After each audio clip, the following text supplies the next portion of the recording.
Welcome to At Home is Now. My name is Wanaka Oberhuber, and I'm your host. My guest today is Carolyn Sharp. Welcome to the podcast. Thank you. So happy to be here. I'm happy to have you. So I like to start with the question, what is your passion about presently, and how does it add to your joy in life? My passion presently and really for my whole life is relationships.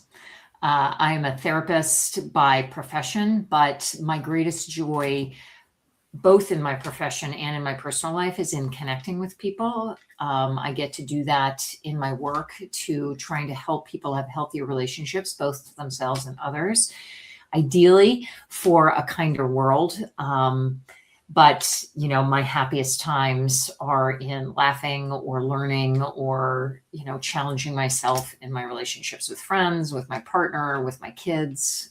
It's just an absolute joy and honor to get to do that in all areas of my life. Very beautiful. So would you like to go deeper into how you came to enjoy this aspect of being human and how you've delved into it and how you've deepened it over time? Mm-hmm. Sure. I grew up in New York, an hour north of New York City, in a family that had, everything it needed materially. We were, middle class or upper middle class, so we didn't, we weren't struggling for food or shelter. Very lucky. I was very privileged for that, but we were challenged in other ways. My mother had an addiction to alcohol. She also had pretty significant mental health issues. And so by the time I came along, I'm the youngest of three kids. By the time I came along, there was a lot going on for her and for my dad, and they did not have sort of the bandwidth or the energy to sort of tend to my needs as a kid, our needs as kids.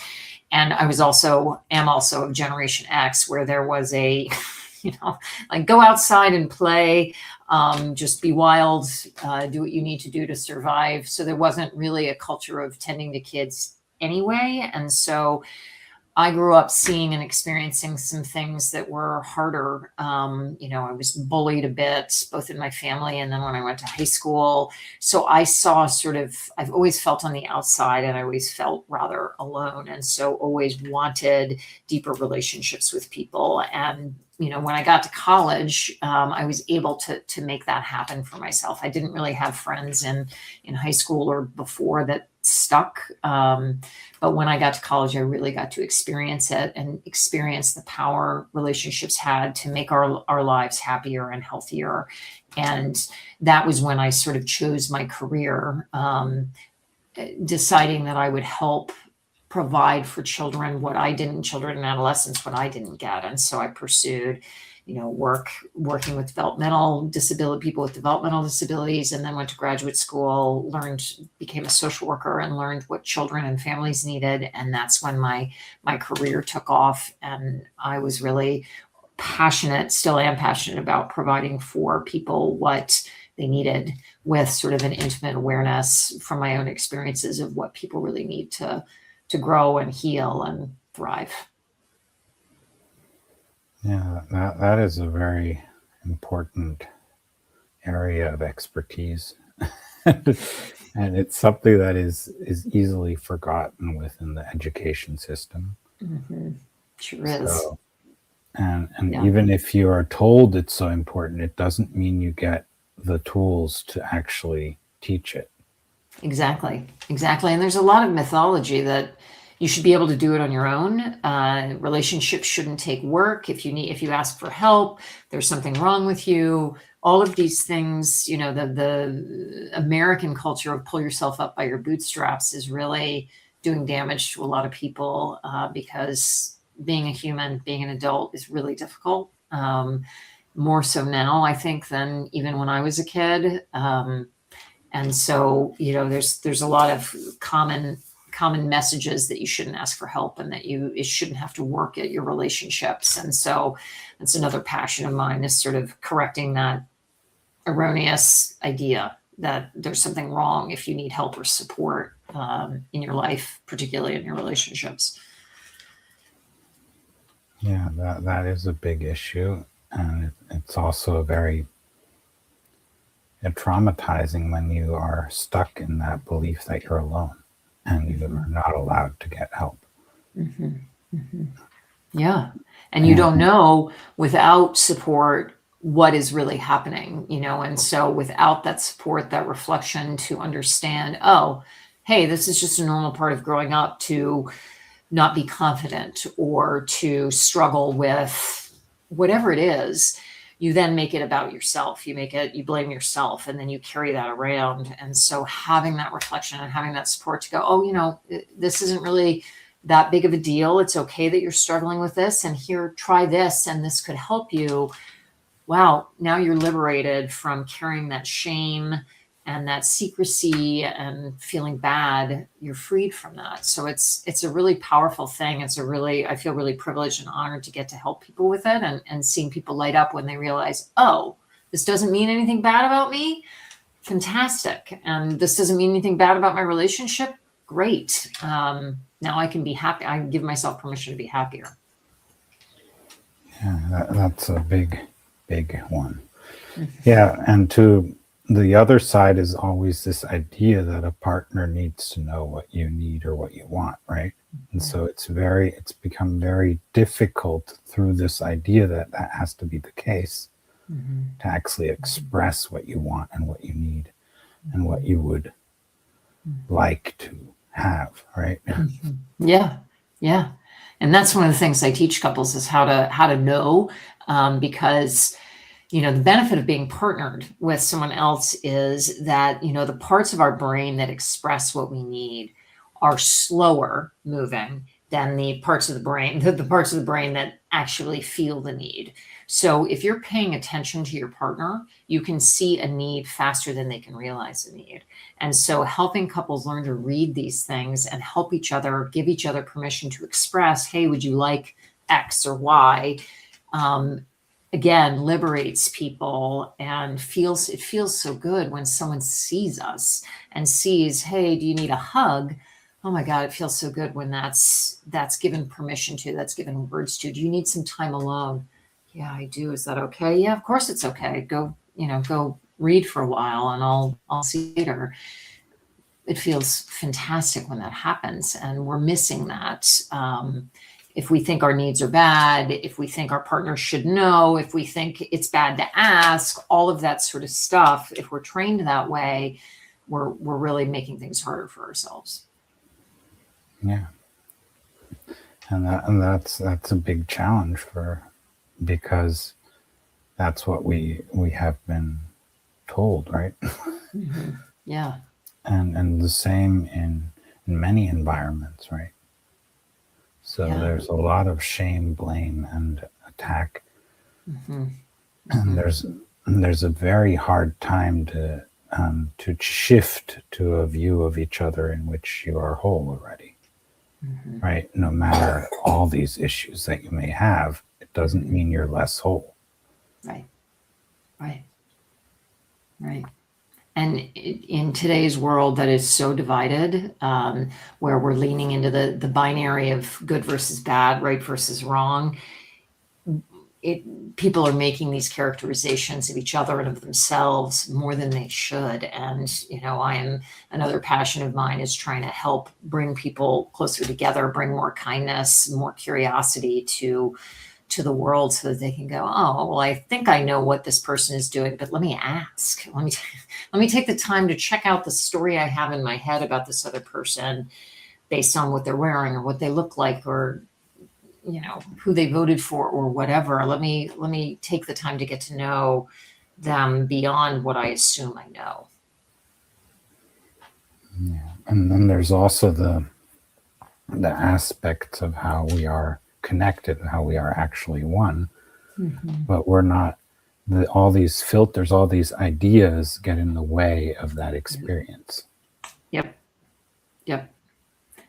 That if I hurt you, if I'm aggressive to you because you are opposite from me, we don't realize that it actually hurts us even more than it hurts you. And you can choose, and it's so much easier to choose to put good into the world than to put negativity, hostility, aggression into the world, that doesn't do any good for anybody. Even if you win, it doesn't do any good for anybody. In a Course in Miracles, it says, "Would you rather be right or be happy?" Mm-hmm. so, Yep.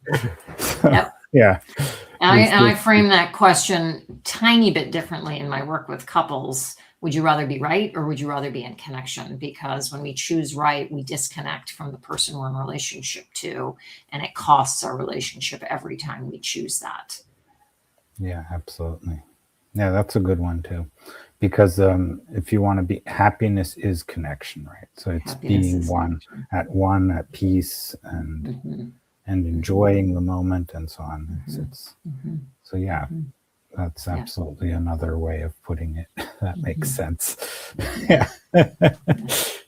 Yeah. Yeah.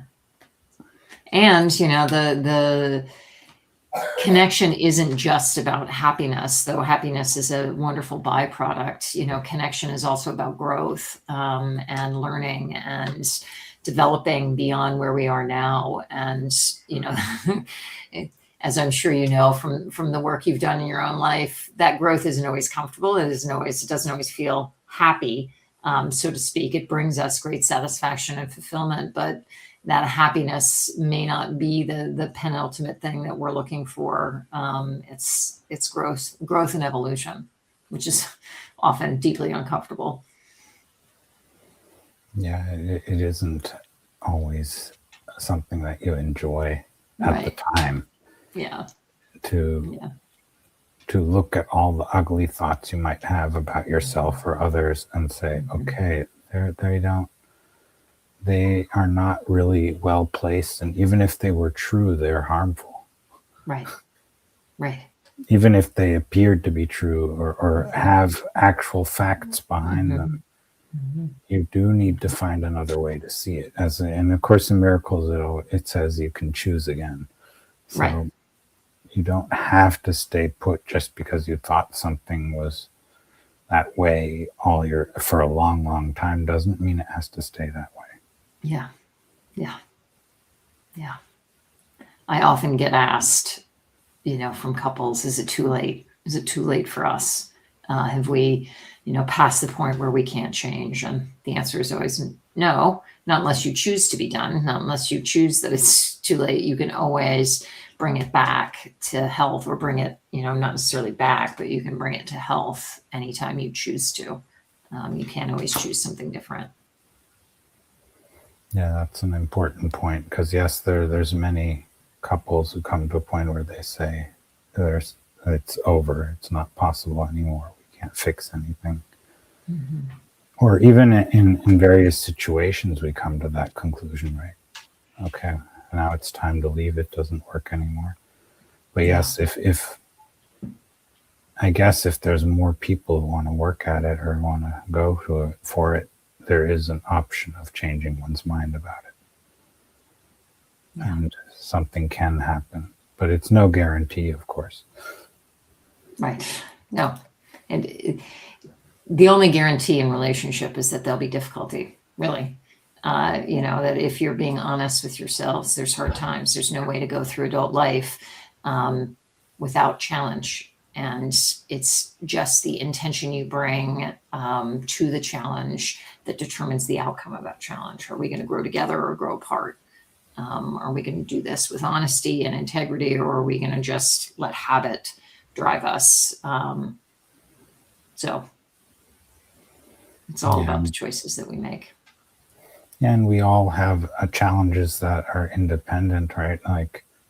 Like health issues or whatever, or other issues that come up, and you need to face them as well. So it's and that is also a challenge for partnerships as well. Yeah. Yeah. Yeah. So there's a lot of things that come together, including all the areas of life that we are dealing with. Mm-hmm. Mm-hmm. Well, and powerfully, there is the programming, how we were taught to be in relationship. This is known as attachment science for lots of people, that, you were wired to expect your needs to get met, to expect them through relationships, or that you were not going to get your needs met. And so you needed to take care of yourself on your own. And so we carry forward these lessons that we learned in our earliest relationships into our current relationships, and we act those back out, expecting people to behave as our parents did towards us or towards each other or our caregivers, whoever. And then we're acting it unconsciously. And so learning to slow down, recognize what's happening in real time, and choose differently is effortful, but really profoundly meaningful when you recognize, all right, I want to do it differently. I want to learn a different way. We're going round and round. This is not helping us grow as individuals, and it's not bringing us happiness. So let's learn a different way. And sometimes that's done together, and sometimes they choose to take their separate paths. But unless you learn it, of what you bring unconsciously to a relationship, you're going to repeat the pattern in your next relationship and your next relationship, because that's all you know. Yeah, it's very interesting how these things work, right? Like when you start out, everyone's speaking as if everything is wonderful, right? Usually. Right, the honeymoon phase.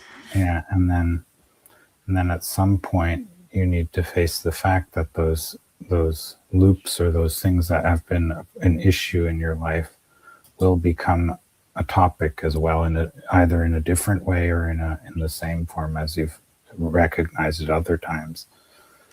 Yeah, and then you need to, and moving through that is quite a thing. Yeah. And unfortunately, many people wait until there's a big problem to work on the relationship, to understand, why are we doing this?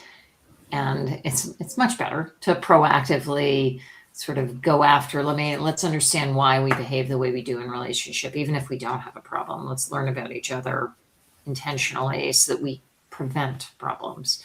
But again, culturally, because there is this idea that you shouldn't have to work on your relationship. If you're working on your relationship, it means there's a problem. People wait until someone's thinking about leaving, or someone's cheated, or someone's lied in a harmful way, and then they've got to clean up a mess, rather than, all right, let's be really intentional about our relationship and learn how to do this well before there's a problem.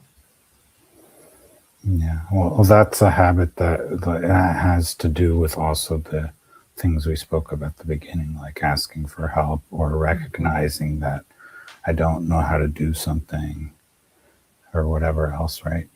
Yeah. But the issue is, we've also had so many encounters of asking for help and getting put down for that, right? Being told off, how you should be able to do that. You learned it, you studied it, you did this, you did that. You have life experience. You should be able to do it. You should be able to know.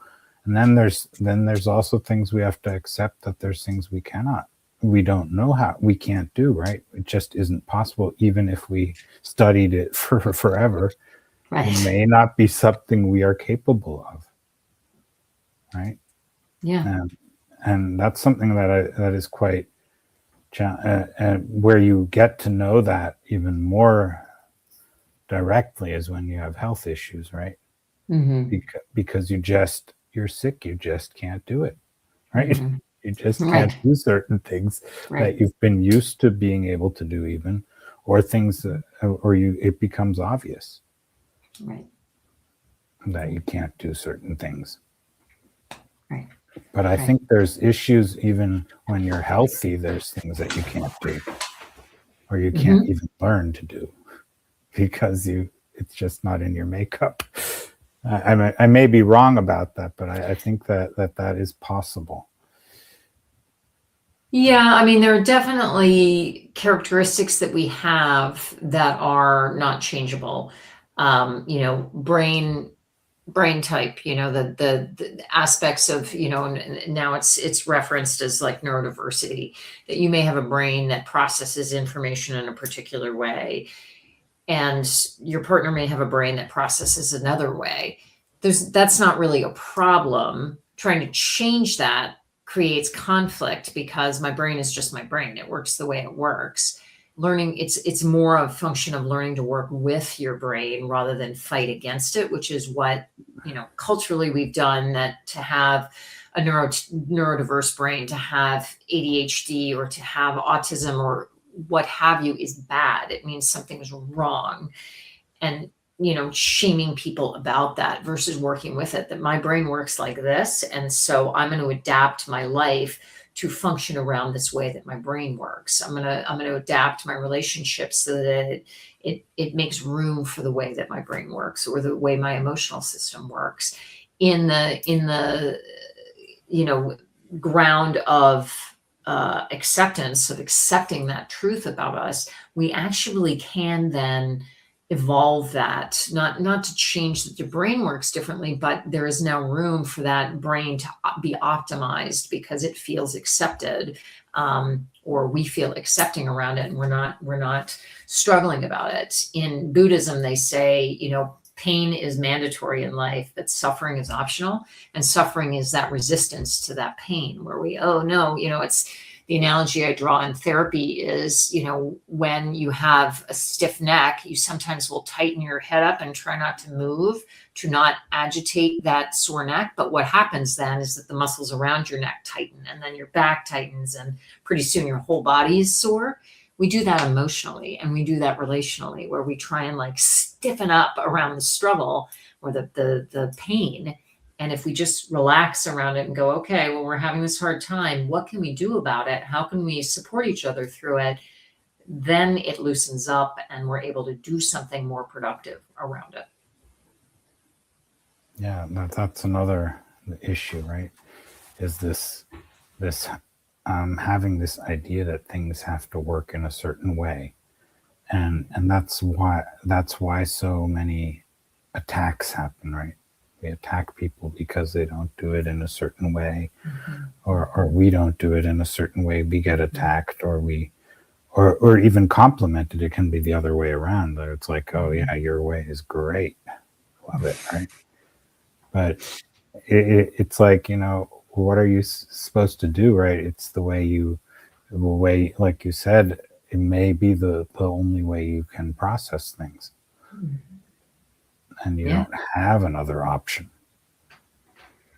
You not that you're aware of, and that's one of the joys is helping people realize that they have other options besides what they've been taught.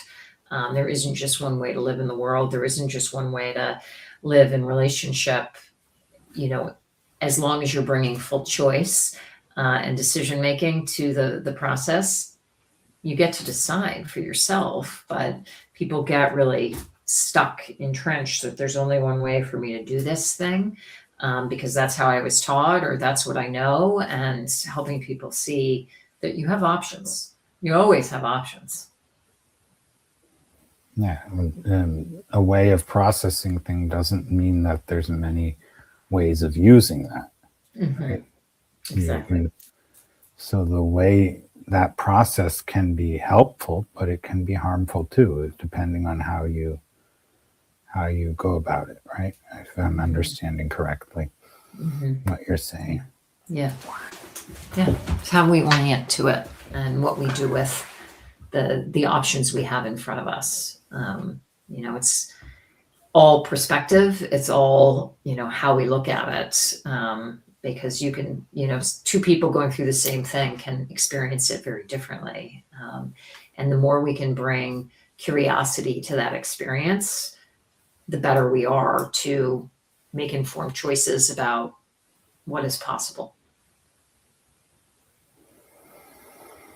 Yeah, maybe you would like to share an example of how that happened maybe you want to put together a story or something. It doesn't have to be an actual case, but maybe something that you can describe as how it would happen, how this process would come about, and how people could then recognize they have more options, and they don't have to stigmatize themselves or others for the way they can work through with it.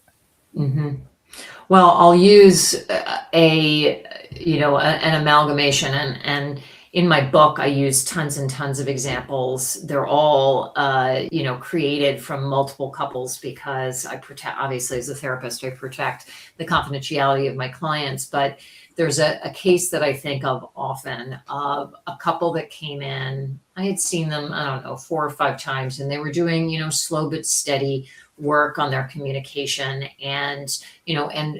As is typical, identifying, as humans do, we tend to, when we have a problem, we tend to look outside of us as the source of the problem. Like if I'm having an issue at work, it's my boss's fault or my colleague's fault or whatever. We blame other people first because it keeps us from feeling too vulnerable. And so this couple had come in and they were sure that their partner was the problem, and they wanted me to fix their partner for them. And, I had to gently break the news that sadly, I don't have the magic to be able to change anybody. We can't change another human being. We can only change ourselves. And so the power lies in deciding to do something differently.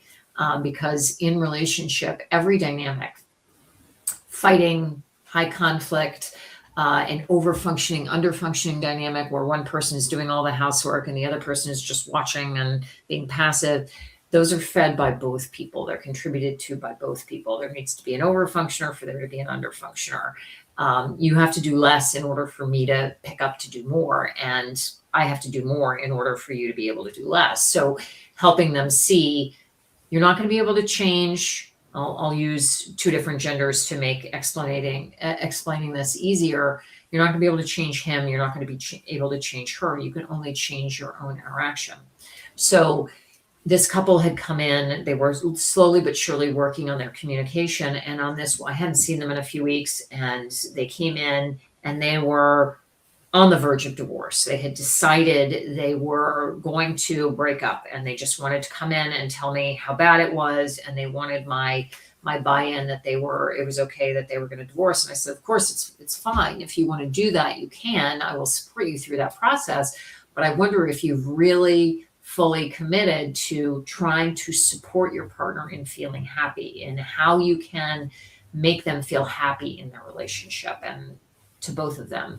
Not happy in their whole life, because these are two adults that have to take responsibility for their own happiness out in the world.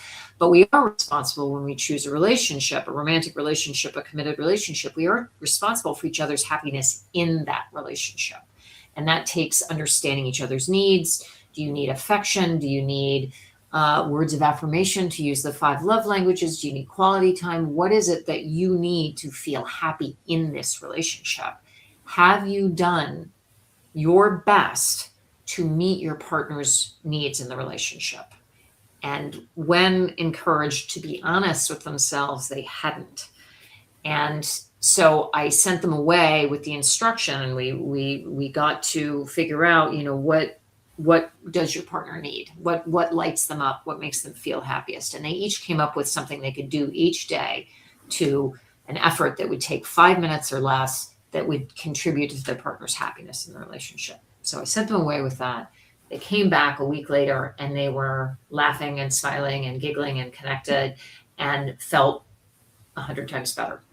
And from there, they then we resumed actual work. And so it is a matter of perspective shift, accountability, of recognizing, all right, I'm actually not doing my best here. I've been more focused on taking care of myself than taking care of my partner in the relationship. And when we as humans get into that rut of, I'm going to take care of myself, you take care of yourself, no one's got their eyes on the ship of the relationship. The ship runs aground, because relationships don't take care of themselves. We need both people to be contributing to it. And when they both refocused and put their attention on taking care of the other person, a cycle of generosity took hold, of them both feeding the relationship, feeding each other. Their partner felt fed and wanted to give it back. And so it switched it around from pointing the finger at, you're doing it wrong, to, I'm not doing it well, and let me do it better. Let me help you. And that fed the relationship and turned the ship around. I didn't even use any names that time. Wow.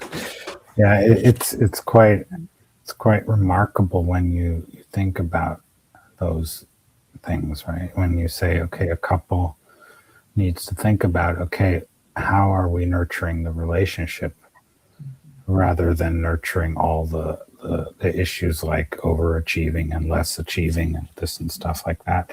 That never solves itself just by saying you have to do more, you have to do less, right? Yes. So I Right. think your approach about saying, yeah, how can I nurture the relationship is a very different one. But it's also a question, where can I do that? Where can I do that? Where can I do that with joy? Right? Because we always think, okay, if the one person is giving this, then the other should also give that, right? But maybe that's not helpful for the relationship. We don't know, right? Because if you're giving something that you don't want to give or are not happy giving, you might be harming the relationship in one way or another, unless If you're it's giving it without the right intention, and this comes up, and there's a famous Hollywood movie, The Breakup, with Vince Vaughn and Jennifer Aniston, that I reference regularly, where she gets very mad because he doesn't want to go to the ballet with her.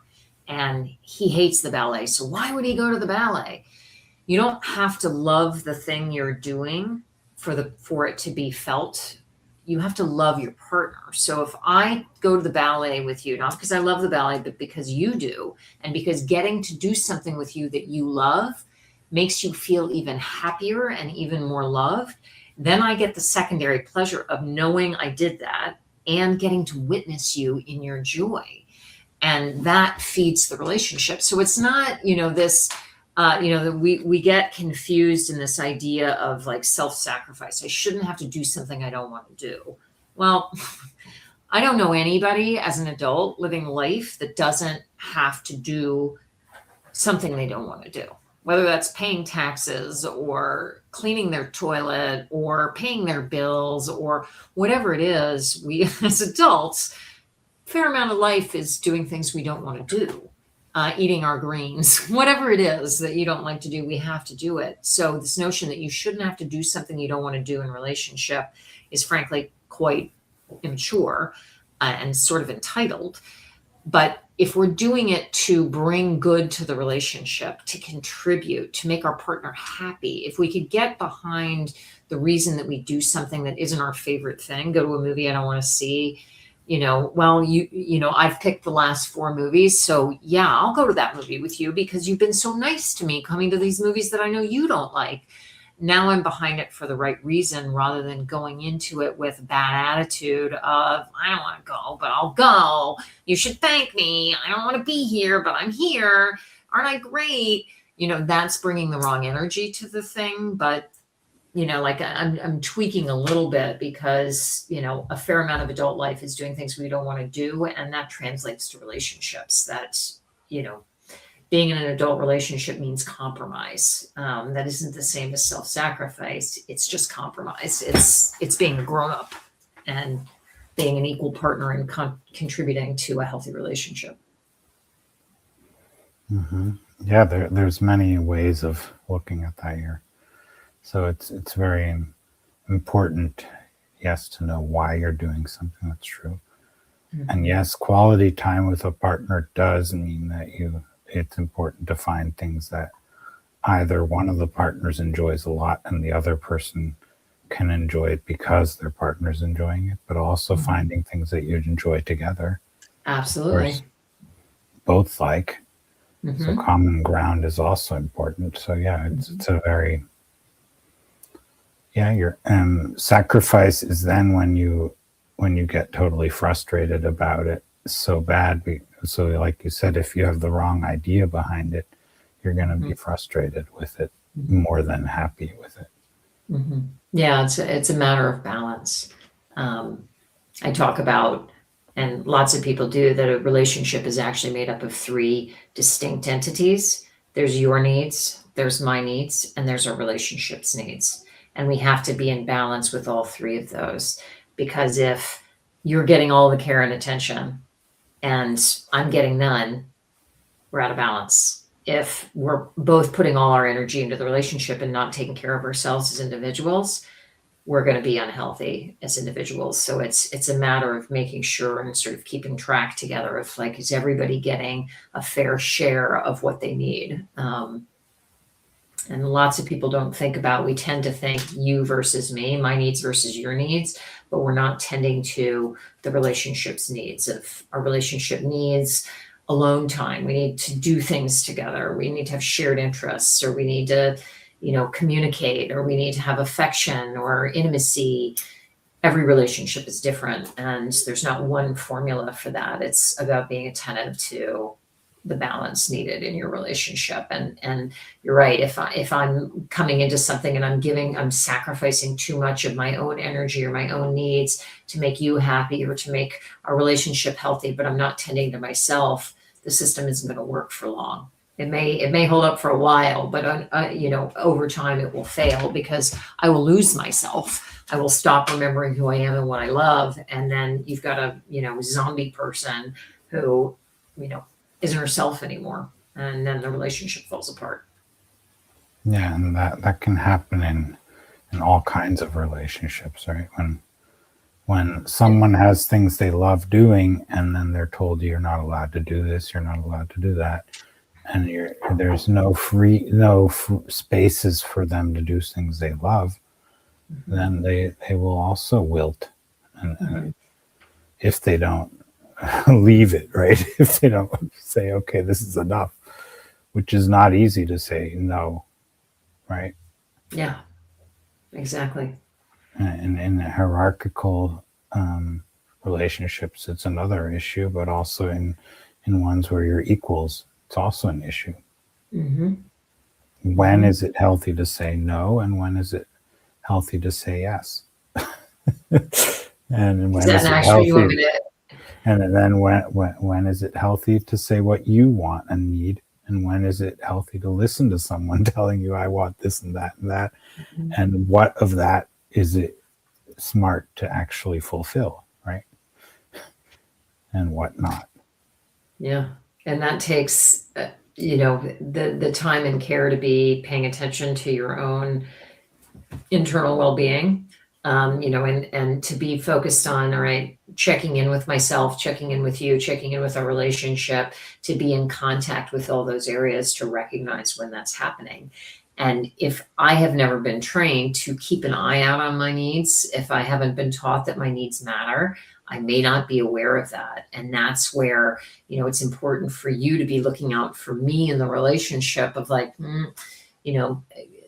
I have been a helper my whole life. I've been emotionally sensitive and someone who's looked out for the needs of others my entire life. That's how I survived. It was a survival skill for a long time, and then it became my professional passion. And I have a personality and a makeup that I will take care of everybody else before I take care of myself. So my partner, knowing that characteristic about me, has to keep his eye on me and know, like, all right, you've been taking care of everybody and you haven't sat down all day. Why don't you sit down for a minute? Because we can handle this, Carolyn. You don't have to do everything for everybody all the time. He's keeping an eye on that to make sure, because sometimes I'm too far gone doing that thing. So in that case, we're looking out for each other and helping each other be our best selves. That's the sort of optimal circumstance, where you have your partner helping you, check yourself in your tendencies. Yeah. So do you want to go through another example of that, or something Sure. else, or is there another topic you'd like to speak about? No, I mean, I can do that. That was an example of a relationship with a romantic partner. In the context of a relationship with ourselves, I also do this process of relationship coaching with one-on-one relationship therapy with individuals, to understand the arc of their history and relationship and what they have learned and repeated over the course of their lives in their relationship to others, including ourselves. And that's in coming to understand I'm most comfortable taking care of others. I'm most comfortable, not having needs or being in charge or being the dominant one or whatever it is. Or I end up in fights, explosive relationships. And so with this person that I'm helping right now, supporting right now, they were feeling much better, but noticing they were back in a circumstance with friends. This is just with friends, with people that continually misunderstood them, who just took them for granted, or misunderstood their intentions and assumed negative things about them. And in realizing that, in coming to the awareness of that, they realized they'd been taught to sort of be a chameleon, to sort of fit in anywhere, and to not have strong opinions, to not express yourself too vehemently because people wouldn't like that. And so they had sort of learned to shape shift in different contexts to keep themselves safe emotionally, physically, all of the ways.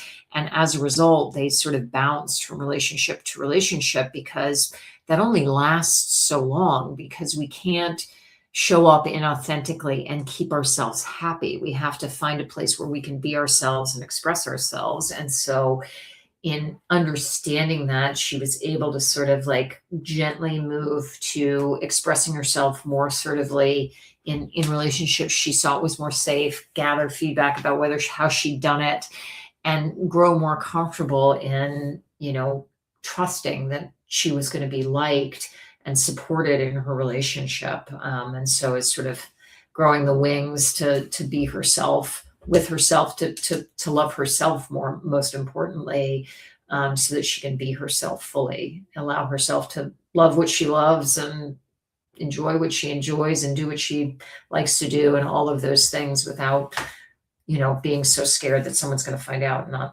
not like her anymore. Yeah, that is a challenge of putting yourself out there, right? Because there's always someone who will criticize or question it or whatever, or make something of it that isn't there. But I mean, we've all experienced that, right? We shared something and then someone would start lashing out and thinking it's something totally different. And some people will break off the relationship, but nothing had you. They knew you so long. You were always kind and gentle, and or whatever you were sharing, and then things like that happen, right? You share one other thing, and then the person suddenly shifts their perspective on you, and then it's over. Right. And it's like, oh my God, what happened there? But we do that ourselves too, right? Yeah. If something gets to, there can be something that triggers a shift in my perspective on someone, and I will see them totally different than I did before. Yeah. Or may be aware of something that I wasn't wanting to be aware of for a long time. It may be correct, right? But it Right. may also be totally wrong. Right. It's Right. hard to say, right? Yeah. Yeah. That's the benefit of, you know, creating with intention the friendships, finding our people by being clear about what we want in relationship, and building that from the beginning of, I want deep, my happiest places are in rich, deep relationships where we can be ourselves, we can be messy, we can talk about rich things, we can support each other and challenge each other to be our best selves. But I have to create that, and I have to make it clear from the beginning that that's what I want in relationship. Not at first meeting to grill the person and say, all right, well, you in for real things. But as in the beginning stages of a friendship or any relationship, even with colleagues or supervisors in a new job, to say, I really like direct feedback. That's how I like to grow. So please don't hesitate to just tell me what I could do better. I really like that feedback. Well, now my supervisor knows how to work with me, knows how to support me. And likewise, if I'm a supervisor, to say what style of supervision do you like? What style of leadership do you like, so that I can support you in being your best self? We can carry that forward into all of our relationships, to an intention set to, build in the kind of characteristics we want in the relationship. And Or that's what what this you're, woman has been doing in her friendships, to say, I really would like to deepen our friendship and have richer conversations, and challenge each other, challenge ourselves. Is that something you're interested in? And lo and behold, her friends are like, yeah, that'd be great. Let's do that, and all that stuff. So little by little, she's widening the circle and deepening the friendships, and it feels really good, and it's bringing her to life in a way that she's really happy about. that's beautiful. Yeah. So this willingness to, but it's also a discovery, right? Do I Mhm. feel, when you think that's what you like, you might find out it's not what you like, right? Right. So you might start expressing, I like this and this. Like you might say, I want direct feedback. Tell me what I should do differently. And then the person does that, and then suddenly you realize, oh my, I don't really like that very much. Well, it's that expression, be careful what you wish for, because you just might get it. None of us grow from comfort. We don't, when we're comfortable, we will do exactly the same thing. Growth happens from discomfort, when the friction happens, and that's what helps us, contemplate things. So feedback, negative critical feedback, which I do, that's a living true example. I consider it a gift when I get negative feedback, because it's an opportunity for me to learn and grow. May not agree with me, and certainly it doesn't feel good all the time. If I really thought something was great and I find out, no, that didn't land so well. It doesn't feel great, but it does. I would rather be in contact with the truth than be walking around thinking I did a good job, when in fact everyone thinks that sucked. I would much rather have the truth. That's me. That isn't true for everybody in my life. Other people, I'm like, don't. It's too painful for me to hear that this thing I worked so hard on wasn't good. I don't even want to know. Don't tell me. Um, and that's okay too. It's, that I'm not better than anybody else. That's just, I feel paranoid. If I don't have the critical feedback about stuff, I will feel like, oh, I'd rather know up front. In my relationships, I've had people say, tell me they were upset with me. And then afterwards, they're like, are you mad? Are you mad at me for telling you I was upset with you? No, I'm grateful, because I don't want to be in a relationship thinking we're good and you're, secretly harboring these feelings that actually there's been a problem this whole time. Please tell me if you're upset. I'd like to be able to fix it. I'd like to know. Um, and that's what I try to help couples create the safety in their relationship, and not just in couples, with anyone, to create the safety in the relationship where honesty is sort of the common language, so that you know what's happening and aren't surprised by anything. Yeah, it's also a question of how that honesty is conveyed, right? Hmm. And Absolutely. it's not all, because honesty can also be inauthentic when it's mean, right? Sure. Yeah. Yeah. And it's Meanness is never. harmful. Yeah. Meanness is never. That's not a alignment with honesty. Honesty doesn't require meanness. The two have really very little to do with each other. Meanness is a lack of skill in delivery. If I'm being mean to you, that's about me, not about you. That's not about the feedback I have. It's about how I choose to deliver it. To say that hurt my feelings, that's not mean. To call you a name, to say you're a jerk for doing X, Y, or Z, has nothing to do with the thing that hurt my feelings. It has to do with my either lack of care or lack of control or a lack of skill, to be able to tell you, give you the information without meanness. Because honesty doesn't have anything to do with meanness. Yeah, and the other side is also the question of, how do you tell people what they're doing well? Because it's such a tradition to say what they're doing wrong, or what you think they're doing wrong and what they should be doing differently, in your opinion, Mm-hmm. instead of recognizing what they're actually doing right and building on that, which is also 1,000%. something that is forgotten a lot. It And so, is. It is.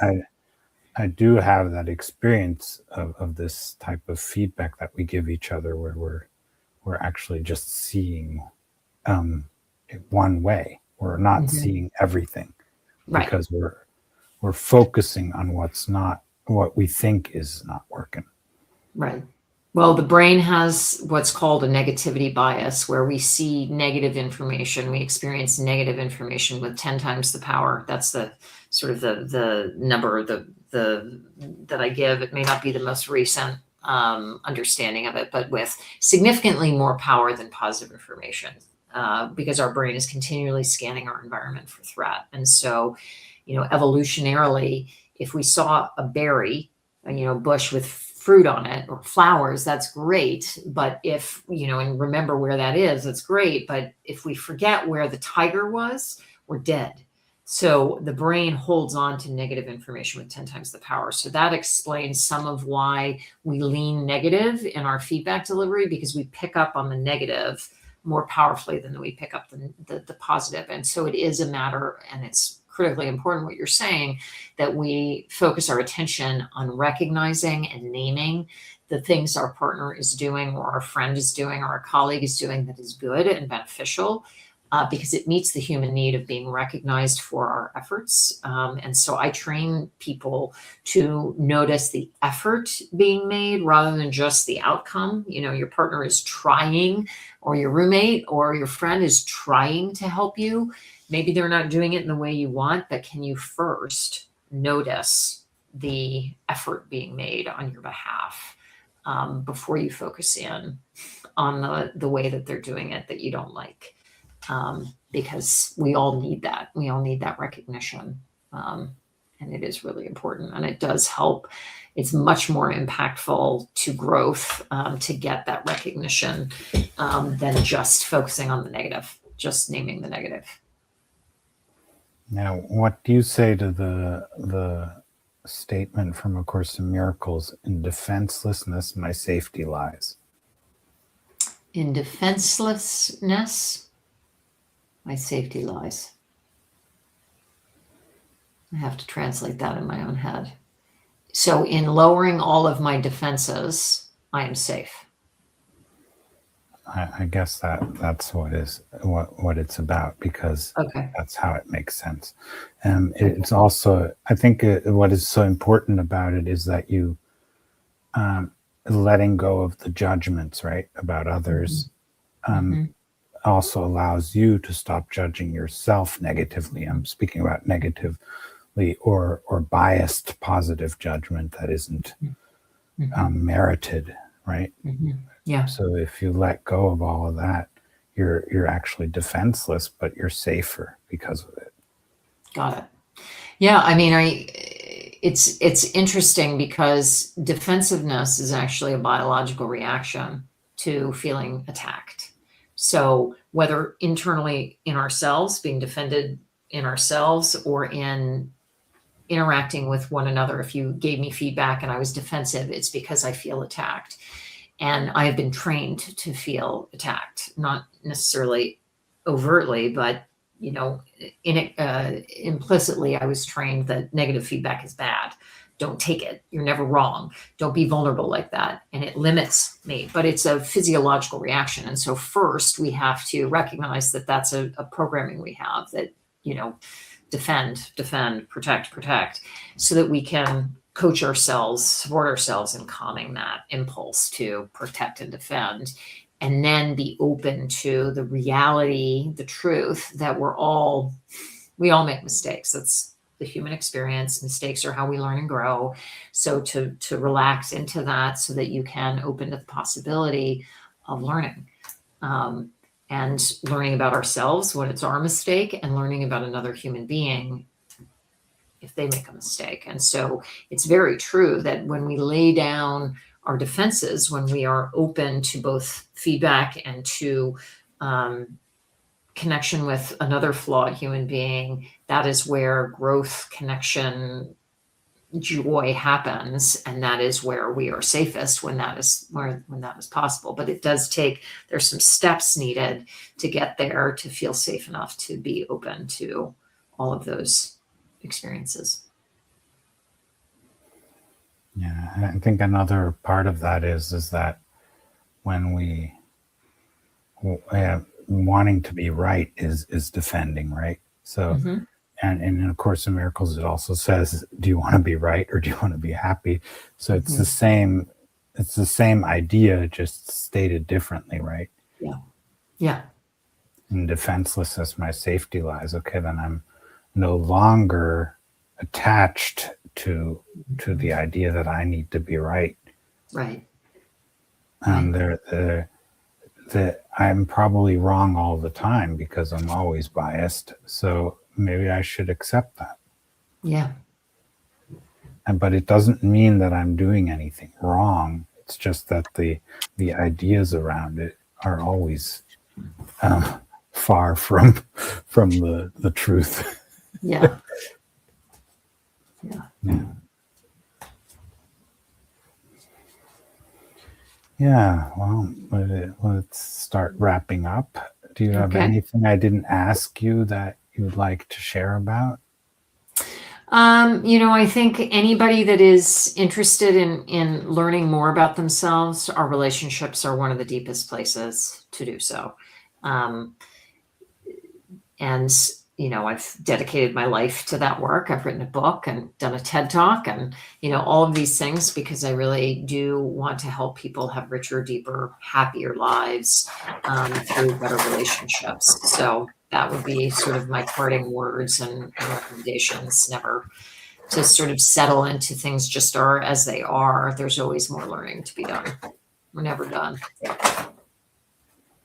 Yeah. And there's always more options to open up to the presence of love in your life. And in the Course of Miracles, it says we need to allow that which knows how to do it. In the Course in Miracles, it's called the Holy Spirit, to remove the blocks to the awareness of love's presence, because love is always present. Yeah. Beautifully said. And we are love, Mm-hmm. according to the way it describes us in that book. So, yeah. So, thank you for coming, for joining me on this podcast to exploring the way our mind works, the way we human beings connect with one another, and what it takes to connect with ourselves as well. Because relationships are the highway to connecting to oneself as well, which is because we tend to forget that that's the best way, right? We do. So, yeah. And I would like to leave another thought from A Course in Miracles. You can have a special relationship or a holy relationship. You need to choose. If you think you have to be special, that means you need to defend, or you have to defend yourself from something. You need to be right about something, or you have to have the idea that there's something attacking you, right? Yeah. So, and in A Course in Miracles, it doesn't want you to think that your relationship is a protection from harm, from a dangerous environment, but you are safe in that relationship, and the environment is safe to which that relationship relates. So, yeah, we all are whole and one and blessed in when you see it that way. It's a So, much thank nicer way you. to look. Yeah. Thank you. Thank you so much. Thank you, everyone, for joining us, for those live and those who are watching it now. Thank you so much. And please let people know about it. Please Absolutely. review the podcast, spread the word. And if you want to be a guest, please reach out to me. I'd be thrilled to organize that with you and have you as a guest. So, blessings to you all. And till next time. Bye-bye. Bye.